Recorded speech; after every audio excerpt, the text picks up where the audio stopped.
How long have you been intimate with him? I asked, as the chaos swirled around us.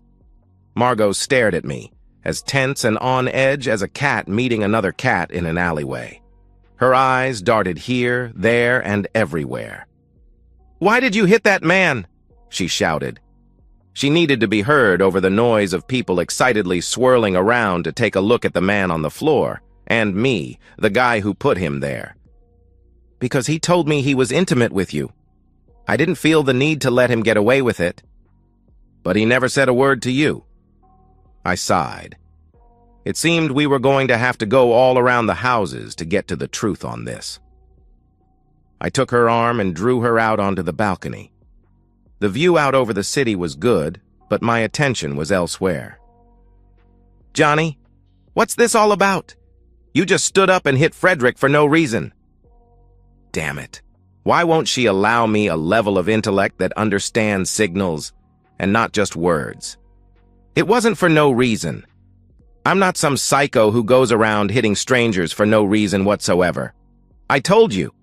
It was for being intimate with you, my less-than-faithful wife. She turned the tap on, blubbering through the tears.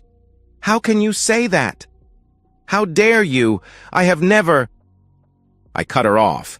"Yes, you have, and lying to me now isn't going to make anything easier, so why don't we just let it all out and hopefully feel better about this storm you've dragged me into?" "Why would you say that? I've always been completely honest and true." "Stop it!" I shouted. "I've known you've been stepping out on me for weeks now. I just didn't know the who of it until tonight, until that told me.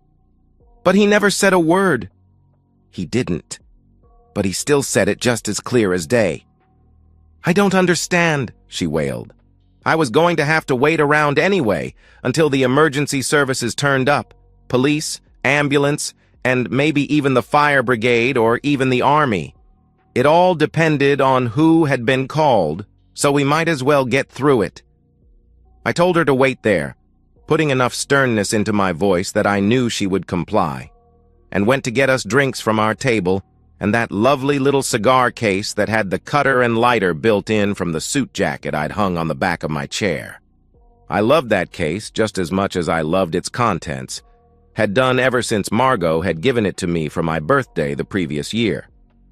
When she had been promoted to department manager shortly after that, I had bought her a lovely sapphire and emerald pendant.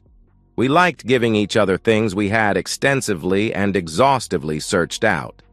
When I returned, she had sunk into one of the metal wire chairs that dotted the hotel balcony, which ran alongside the conference room her company had booked for the evening's award ceremonies. As I pulled up another of those monstrosities and sat down beside her, she tried to get started. "Johnny, I raised a finger at her, signaling her to wait. Then I drew out a cigar, clipped it, and lit it. When it was glowing nicely, I turned to her.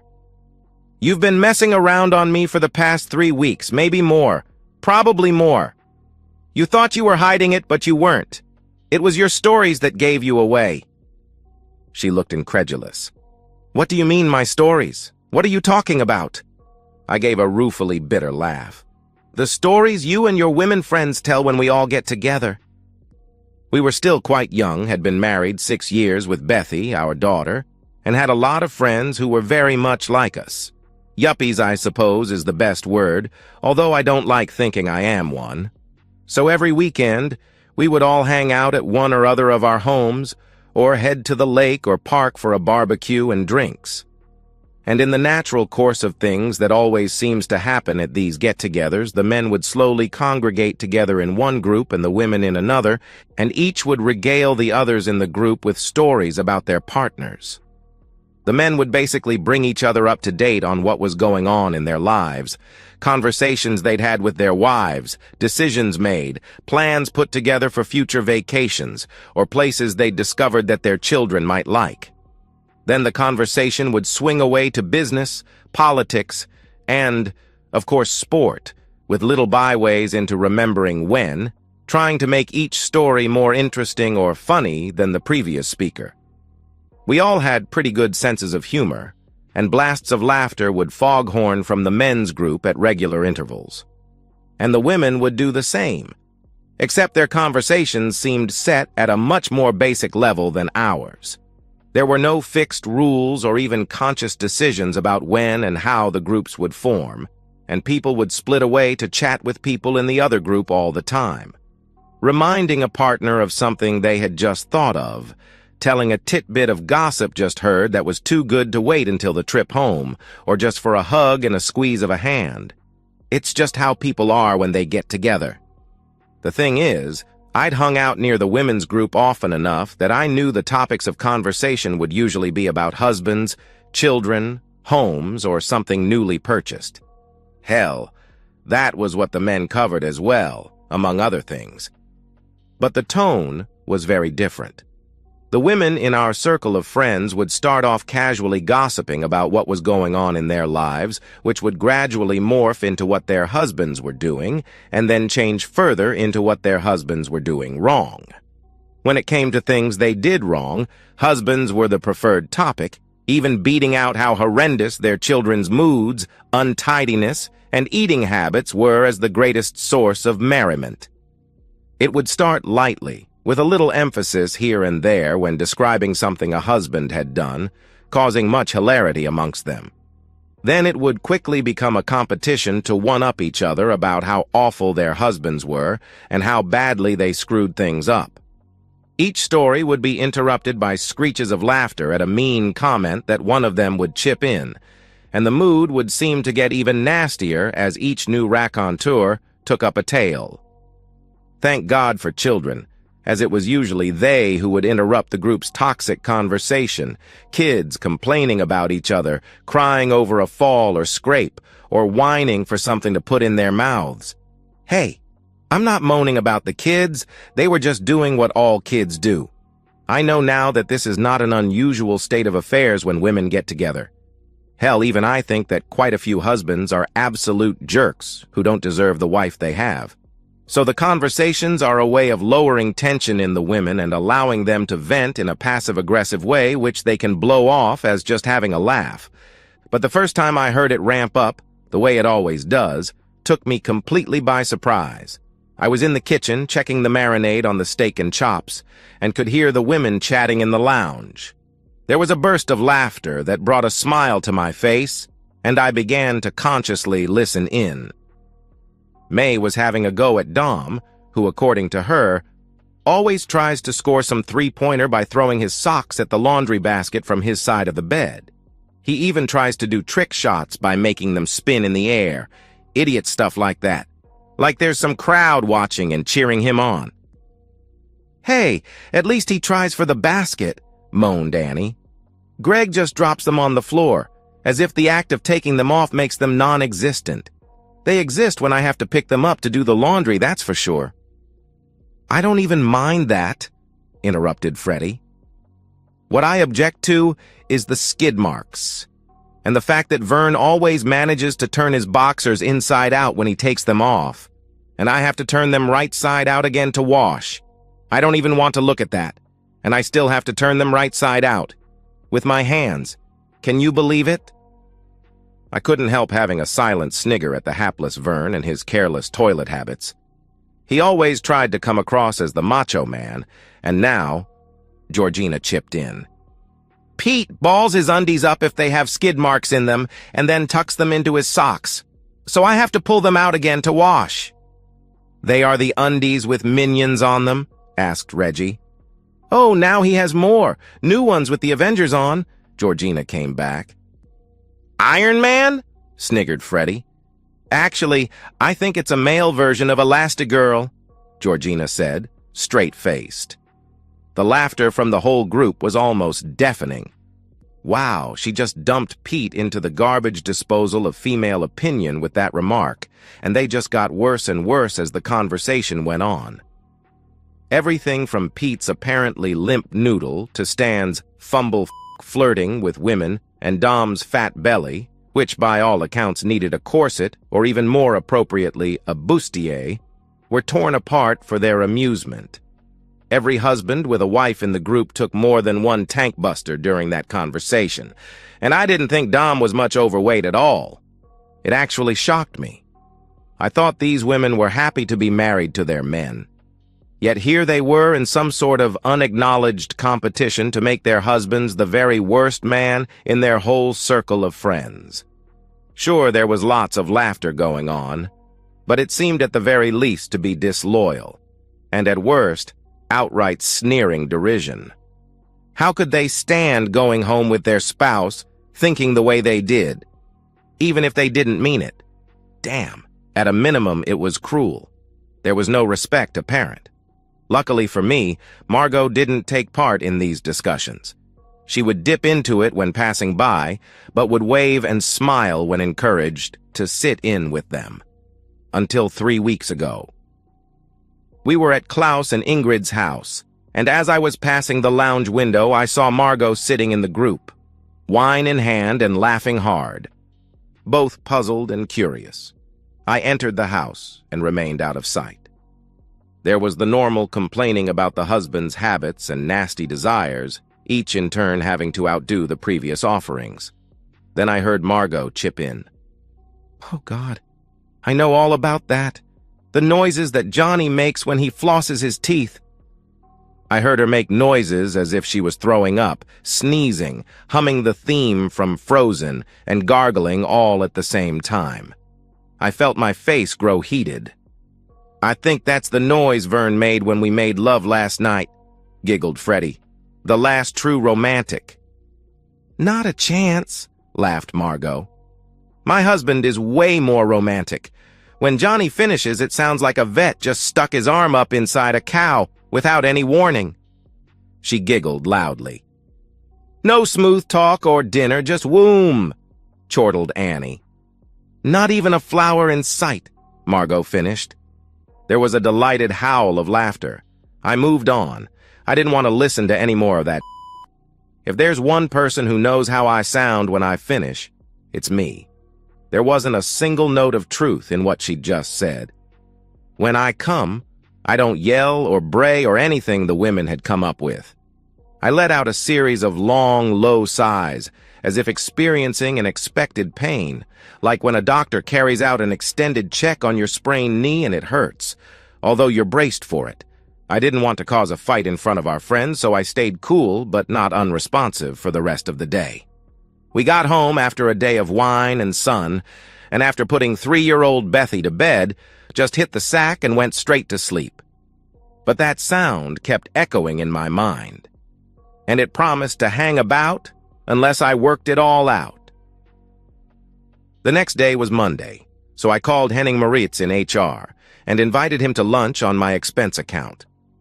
Henning was German by birth and was unfortunately true to the largely false caricature of the lack of humor of his nation, but he was very intelligent and, more importantly, had studied psychology at university before going on to major in personnel management. "Ah, I understand. You call on the German about such an emotional wound because you know we are such an emotional people," he said, his voice overly accented after I explained what I had heard. I stared at him blankly. "Yeah, that was a joke," he said after a moment of silence in his normal voice. "Sorry," I said. "I'm used to it. So what do you want me to advise you about?" "I want to ask why women would do that. Why would my wife do that and lie about me?" He chewed his lip and perused the lunch menu. "You know I subscribe to the philosophy of sexual economics." I did. He had explained the theory one evening at a boring work conference. "So in my view, she is joining this group to denigrate husbands for one of 3 reasons. Which one I can't tell without interviewing her, which I presume you don't want me to do." I shook my head. I didn't need her telling the witches' circle about that as well. I would drop to the very bottom of the league table of husbands if she related that. "The first and most obvious is that she feels separated from the group of women in your circle. She feels she needs to reconnect, and is willing to throw your reputation to the wolves in order to do that." I nodded. I had already thought about that, but taking into account that we had been having these get-togethers with our group for years, I couldn't see why she would suddenly have that need. "Secondly, you may have wounded her with something you have or haven't done, and this is a passive-aggressive way of getting even with you." I nodded. What man ever knew what women got pissed off about? Until she finally, sometimes after years, revealed the truth about some horrendous crime you had committed. I decided to think about that further and examine my memory about anniversaries, casual remarks I may have made, or worst of all, any frantically vital appointment such as a lunch she had vaguely indicated she might want that I had forgotten to turn up for. Thirdly, she may be trying to lower your position in the group in order to raise herself up and achieve sympathy and support for something she plans to do. She wants to get people on her side against me? I asked. He shrugged. It wouldn't be the first time, would it? It happens within families all the time, especially between siblings. You know, that is also part of the sexual economic theory, the advancing of oneself at the expense of the other in order to gain resources or genetic material, depending on the sex of the protagonist of this action. In fact, he waffled on and on as we ate, and I remembered all too clearly why I didn't have lunch with him very often, but he had given me plenty to think about. "Who's hosting the get-together this weekend?" I asked later in the week, carefully casual. I couldn't bear the fallout if she knew my thoughts. I loved her and didn't want to face a month or more of silent accusation if she thought I was falsely accusing her of something. "Annie and Greg," she said. "That'll be nice. You seem to enjoy getting together with the girls." "I do. They're a nice bunch," she agreed. "You seem closer than you have been for a while." "Yes. I don't know why it's taken me so long to relax into their company." I thought about that. Could it be because they seem to be awful human beings, with no loyalty, respect, or high opinion for anyone? How could anyone relax in their company? After my wake-up call about the girls, I had taken to listening to their group conversations, and if one of them was absent, they would be ripped to pieces by the rest like a wounded and bleeding fish in the center of a shiver of sharks in a feeding frenzy. Henning had explained that as well. Women do gossip more than men, and as they mostly eschew violence, this is one of the main weapons in their arsenal. Men are hunters by nature, while women are gatherers.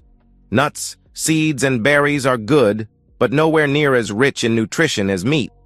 So they are programmed to want the resources that men are traditionally better at bringing home.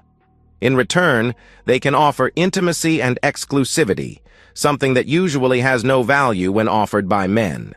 A woman has to advertise herself to men, hence the makeup and clothes and all that, in order to compete with other attractive women. The other way to compete is through gossip, which is basically talking about another woman and the value of her sexual ability or exclusivity, while raising those values in herself at the same time. So, a woman hinting that another woman is a genetic weapon. Of course. Why don't they just come out and accuse each other of being that? I asked. 1. Because that would devalue the denigration. It's a potent weapon and has to be used sparingly.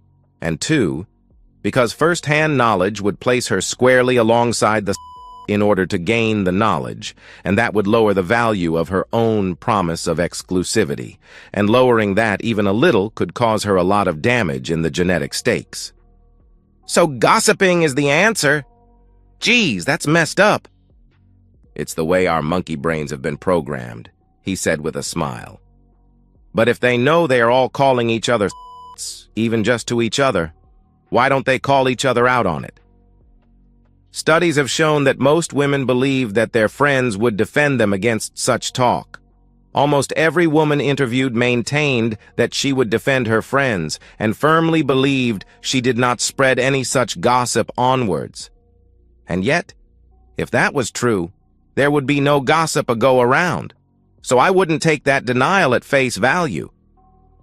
He paused to think. Economically, perhaps it's to maintain the price of being exclusive.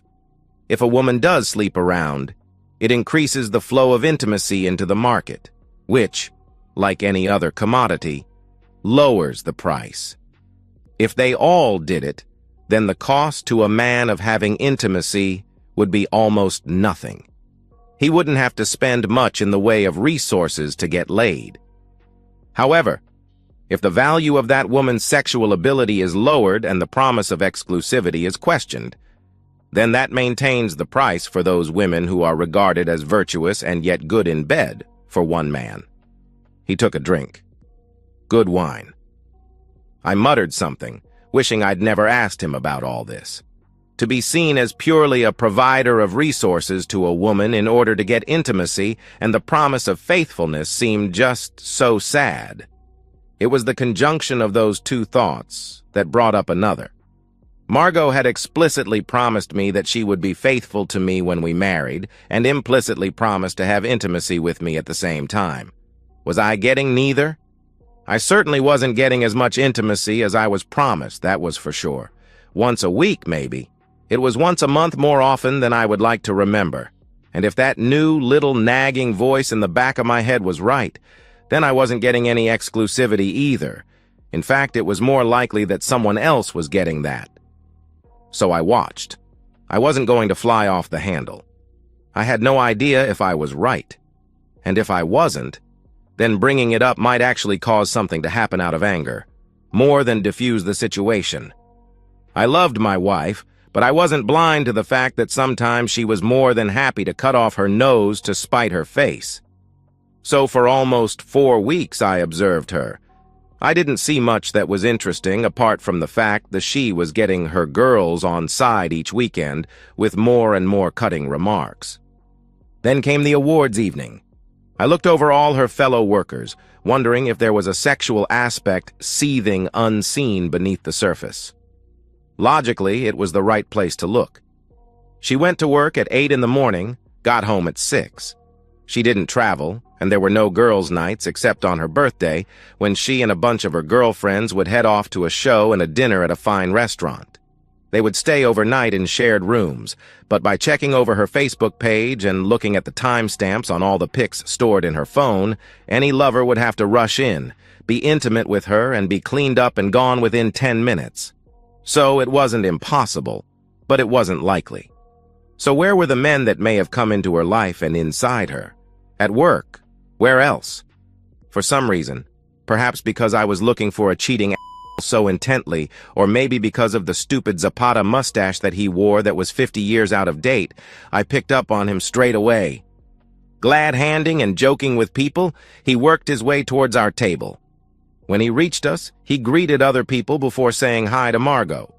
Their eyes locked and they gave each other a slight smile.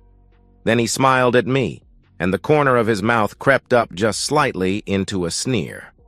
As he looked at me, his right hand reached up to his left shoulder, flicking at something with 2 fingers. 2 flicks. That was all.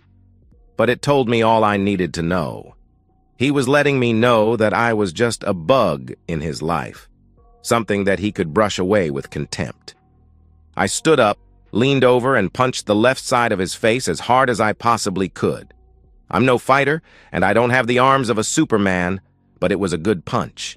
He went down hard, and that's when the hysteria started, people getting all excited because something different had happened in their lives, and it hadn't happened to them.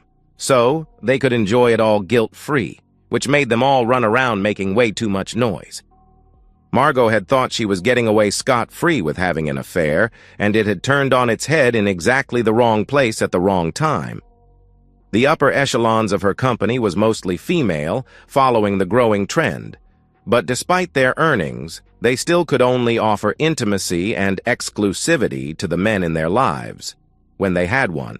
So having one cheater exposed so openly made them all afraid that their men might care to re-examine that half of what they offered to a partner.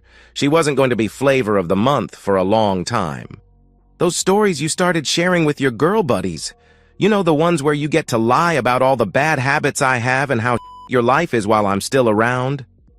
Those are what told me. The sheer disrespect you managed to come up with is actually quite mind-boggling. The sheer inventiveness of those lies makes me think you should become a fantasy author. Was that to get the girls on your side when you left me? She shook her head, and then nodded. Yes, she whispered. So you were going to leave me, I stated. My life was a bowl of and it was the only thing to eat in the kitchen. I wasn't sure, she said. She was still crying, but she was no coward and looked me in the eye. I was afraid. I frowned. Of me? Are you serious? You thought I would harm you? She shook her head vigorously. I felt a tear drop land on the back of my hand and had to fight the urge to wipe it off at all costs. The cold liquid felt like frozen betrayal. No, I never thought that. You would never hurt me. I was afraid of being alone. So you did the one thing that would ensure it. That doesn't make sense. Besides, you had Mr. 70 Mustache to keep you from being lonely. You were preparing yourself to transit from me to him in real comfort. She dabbed at her eyes with a tissue. No, it wasn't like that. I knew he wasn't a keeper after the first time. It took a long time before I could commit to that first time, and afterward, well, the deed had been done. I had become a cheater, what I had always despised. So what did it matter if I kept doing it, even with someone I didn't even like much? I just wanted to get out of being married. I was so tired of having to take 3 people into consideration whenever I wanted to do something. I could never do anything spontaneously anymore. You managed to spontaneously end our marriage, I said, carefully showing no expression. Who was this woman, and what had she done with the gentle, loving girl I had married? Yay for me, she said sadly. Of course, what you could have done is say, Johnny, you're a piss-poor husband, and I don't want to be married to you any longer. I've been to a lawyer, and in 6 months I'll be free to be intimate with Mexican Mustache whenever I want. You could have done that. You didn't have to cheat on me. I told you I was afraid. I wanted to get out, but I was afraid of being alone. Well done, Margot. You don't want me and you don't want him. So you just signed up for immersion therapy. Now you can get over your fears by living it. It will be expensive, but worth it, I suppose. You earn more than me, and you know I'll look after Bethy way better than you anyway. So your spousal support and child payments won't be cheap, but hey, at least you get what you want. She pressed her lips together and nodded. And so our marriage ended on that note, while the little voices in my head were shouting that they had to know more. More details. More about who and why and how, when and how many times, and was his Johnson that much bigger? In the end, the voices simply chorused that the woman had cheated. There should at least be more punishment. I had an idea. One demand I will make. You go to our friends and you tell them that everything you said about me was bullshit, and you were lying to make yourself some sort of martyr when you moved out, okay? I can do that, she sighed. You lied about me, and the sheer scale of the disrespect was eye-watering. Yes, it was. I'm so sorry about that. I felt trapped in a situation I had caused and couldn't see a clear way out. You heard it all? I nodded grimly. She put her hand on mine for a moment. I am sorry about that. You didn't deserve it, and I did make it all up. You were a good husband. Just not for me. I sighed. Everything was happening so quickly. I didn't have any control at all. I was in a speeding car with no brakes, and the steering wheel had come off in my hands. I had no experience of how to handle this. It's not every day that you go to a party married and still be at that party when you're suddenly single with a little girl to care for on your own. Not many how-to books cover that topic. You know those are going to slag you off every which way for years to come. I know. I guess I deserve it. You were right. I should have divorced you first. You thought of where you're going to go? I asked. I was going to find somewhere soon, but... Her hands waved loosely at the hubbub that was still going on inside. I guessed that she would be facing some very tough questions from senior management. I wondered if she'd still be employed. I guess it depended on what level of position Monsieur Mustache Bandit held. Jesus, Margot, how did you let it all get to this? What happened to the girl I married? She was smart and knew exactly what she wanted, as well as being beautiful and kind, loyal and in love with me. Where did she go? She actually thought about that for a while. I guess she became a manager and took that to heart to replace the things she was throwing away. Margot, I love you, loved you, but I don't want to be in your company anymore. I'm going to wait outside and see if the police turn up. If they take me in, please bail me out in the morning. You owe me that much. Okay, Johnny. She did bail me out, and that was the last time I saw my wife. When I did see her, the divorce was final. She was no longer my wife. She was someone else's problem now. I had a wife. I had had a woman I loved with all my heart. A woman I had promised myself to, and looked forward to growing old with. She had discovered she didn't love me anymore, and cheated so that she didn't have to face me until the very end. That's how I saw it. She did the crime and I paid for it. I faced loneliness and heartbreak, the gradual recovery from that and the more than hesitant search for someone to take her place, mistrusting all women from here on. It wasn't going to be easy, especially with a demanding 3-year-old golden-haired enchantress to take care of. Margot had damaged me badly, but I wasn't down and out for the count. I thought about Henning and his sexual economics. I wondered whether being known as a cheating woman would lower her price over much. After all, any guy would have to wonder about her offer of good intimacy and exclusivity, as long as they knew about it. And they would. I'd very quietly make sure of that. And so, we've reached the end of today's story. Was it what you expected, or did it take a twist you didn't see coming? I'm curious to hear your thoughts. Share them in the comments below, and let's get a conversation going. If this story kept you hooked, make sure to hit that like button. And if you're new here or just haven't subscribed yet, now's the perfect time to join our community. I bring you fresh, captivating stories every day, so click that subscribe button and turn on notifications so you never miss out. Thanks for watching, and I'll see you in the next one.